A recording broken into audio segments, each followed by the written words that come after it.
I'm jumping into a freezer food frenzy to turbocharge your grocery savings game. I'm tapping into my inner grocery guru to share with you 25 foods that freeze so well that you can stretch your grocery budget until its arms fall off. It's the freezer's greatest hits. So thaw out the budget and chill while we listen to these great ideas like it's the 80s soundtrack.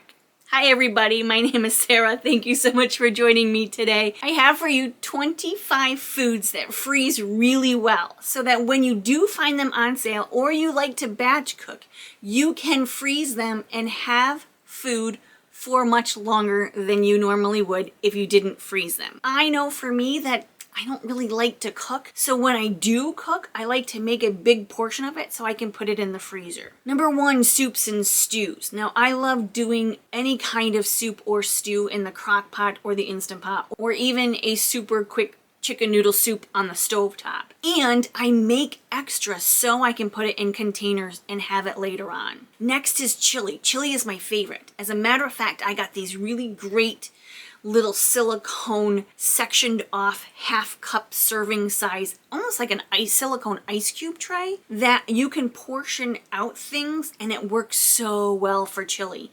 I just pop it in the freezer, and then when it freezes, I just run some warm water on the back, and they literally just pop out these squares, and you can put them in single serve containers or Ziploc bags so you can have chili down the road for a bowl of chili for lunch or to top your favorite hot dogs. Casseroles.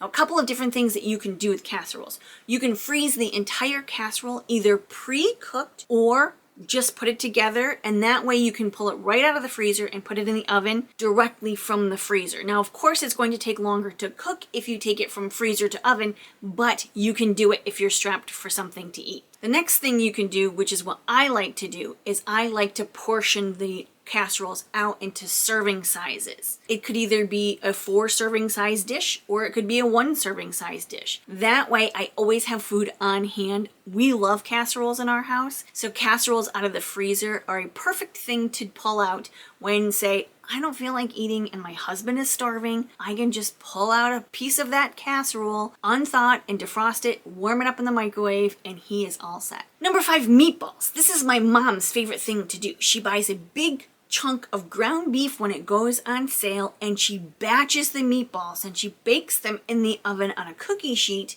Then when they cool, she puts them in Ziploc bags and freezes them for later. This works great for not only spaghetti and meatballs, but things like hot meatball sandwiches. Homemade pizza. Now, this is 2 ways you can do this too. You can batch create this crust itself and make them into little dough balls and freeze them that way. Or you can create the entire pizza, you can par cook it or leave it raw and freeze the entire thing as well. I have a great recipe for pizza dough that one of my community gave me. I'm going to post it on the side here so you can pause this video and take a screenshot if you're interested in looking for a good pizza dough. She says it's her favorite. Now let's talk about the full freezer meals. Now I have a link to a training about freezer meals. I'm going to leave a link below for that. It's all free and it helps you and gives you a bunch of recipes for freezer meals. Now this is the raw stuff, right? So this is the chicken breasts and the peppers and the onions and the other spices and the vegetables and the marinades and everything that go in. So then all you do is take it out of the freezer, dump it in the crock pot, turn it on low for the day, and you've got a freezer meal done for you when you get home or at dinner time. These work really well. I know that there are so many out there on the internet and on YouTube who are telling us about these freezer meals because there's no thought.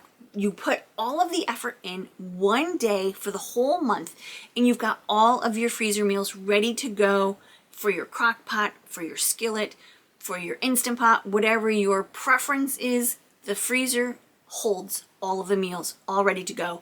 No thought, little effort. Oh, pancakes and waffles freeze so easy. They freeze so well. Even French toast. If you do a batch of any of these things, a big batch on Sunday morning of pancakes, you can freeze the rest for breakfasts all week long. I love to freeze muffins and quick breads. I have a lot of almond flour that I really need to use up, so I plan on making some almond flour blueberry muffins and I'm the only one who likes them, so I'm going to freeze them so that every day I can take one or two, they're really small, one or two out of the freezer, throw it in the microwave, defrost it, add a little butter, and I've got a nice breakfast or mid-morning treat. The next thing that freezes really well is cookie dough. So if you're doing a big batch of cookies and you don't want to cook all of the cookies, you can freeze the dough into smaller portions, pull it out, and just make a dozen cookies as needed or as wanted. Herbs are also a really great idea to freeze. If you're growing your own herbs and you find that you have an overabundance, you can put them in ice cube trays with, I think you can do it with oil, but you can definitely do it with water if the water won't really mess with the recipe. So if you're doing an Italian parsley and you put it in water and you throw it in some tomato sauce, that one ice cube is not going to dilute the tomato sauce enough to worry about it. Berries and really just about any kind of fruit. If you get a sale on berries, my local grocery store will buy 2, get 3 free sales all the time. If you find a place where you can pick berries in the spring and the summer, and you want to freeze them, I highly recommend it. We have 3 big blueberry bushes out back, and I love blueberries. I eat blueberries in smoothies all year long. I like to freeze the blueberries so I have enough for the entire year. Also, many local farms have pick your own type berries that you can go and for a fraction of the cost of grocery store, you can pick your own berries and freeze them. Vegetables. If you're looking to grow your own so you can freeze vegetables, I have a friend of mine from Canada who's got a free gardening masterclass. It's fantastic, and she's teaching you how to grow your own vegetables practically all year long. I'm going to leave a link below to Helene's free gardening masterclass so you can take the masterclass, learn a few things, grow a few vegetables, and then throw them in the freezer. Things like stocks and broths. Bone broth is all the rage. It's super healthy for you. You can make your own after picking the chicken clean. Make your own broth and then freeze it. Next, just about any kind of pasta sauce that you make, whether it be an Alfredo or a tomato base or a cheese base, whatever it is, sauces freeze well. And if you can cook it once, big batch, freeze it, you've got it made. Especially if you're growing your own tomatoes and you have an overabundance.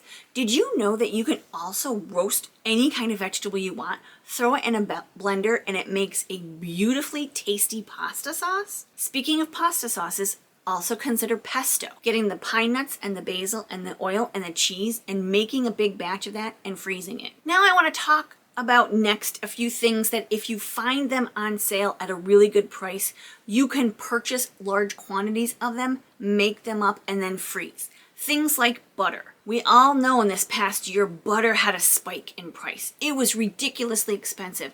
I saw somebody on the internet, a pound of butter, $8. Crazy. So if you can find it for a good price, butter freezes beautifully. So does yogurt. Now I want to caution you a little bit about this because I froze the small containers of baby yogurt because I found them on clearance and I had them, put them in the freezer, and then when I unthawed them and opened them up, they were super watery and they had separated.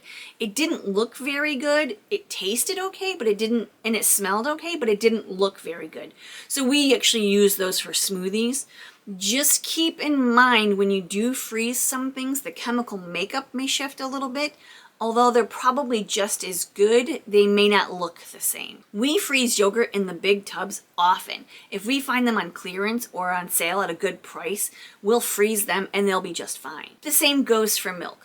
When you freeze milk, you have to defrost it in the refrigerator. You have to completely defrost it in the refrigerator. And then every time that you use it after it's been frozen, you really should shake it before you drink it just to mix everything back up again. This one I love to do, leftover rice, because if you can get rice in bulk at a really good price and then make a batch of it, freezing it is fantastic. To me, rice takes so long to cook. Even in the Instapot, I always end up making too much. There's always leftover rice. It's so nice to be able to throw a small bag of that in the freezer for a meal down the road. Another one of my favorite things to freeze for quick meals is mashed potatoes. Because who loves peeling potatoes? Nobody around here. So when I'm peeling the potatoes, I want to peel all the potatoes. I want to make a big batch of mashed potatoes. That way, again, I can freeze them in smaller portions and use them for other meals. Cheeses. We freeze cheese all the time. Shredded cheese. Shred your own cheese and freeze it. Buy in bulk from BJ's or Costco, the big block, and shred your own. Cut it into chunks and freeze it that way. Sliced cheeses. I suggest if you're going to freeze sliced cheeses, you put a little piece of wax paper between each slices, although otherwise it freezes in a clump and it sticks and you can't get it apart very easily. But it still freezes quite well. Something that we do every single time we buy bread is freeze some. My son, who's 25 and special needs, has a peanut butter and jelly sandwich every single afternoon. That's his snack when he gets home from day program. So we go through a lot of bread. I buy the bread at Aldi most of the time because it's the cheapest place to get it. And then we freeze a loaf or two so we always have it on hand, because if we were to not have bread, it would be pretty devastating. And lastly, tortillas. Now I learned a really cool trick about tortillas. Before you freeze them, if you take them out and you roll them up and then you put them back in the freezer bag, side by side rolled up, they won't stick together. My husband has a terrible time with the tortillas that we buy or the wraps that we buy because they always stick together. So I'm going to try this trick where you take them out and roll them up and then you stack them or lay them in the freezer bag, and that way when they defrost you have them easily to pull out and make your sandwich or your tacos. This is a great way to be able to purchase things on sale in bulk or just have the stuff pre-made and ready to go in your freezer. It's just going to save you money.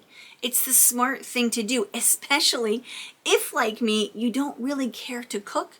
You cook once and then you can eat it multiple times. Thank you so much for watching, everybody. I truly appreciate you and have a great day. Bye-bye.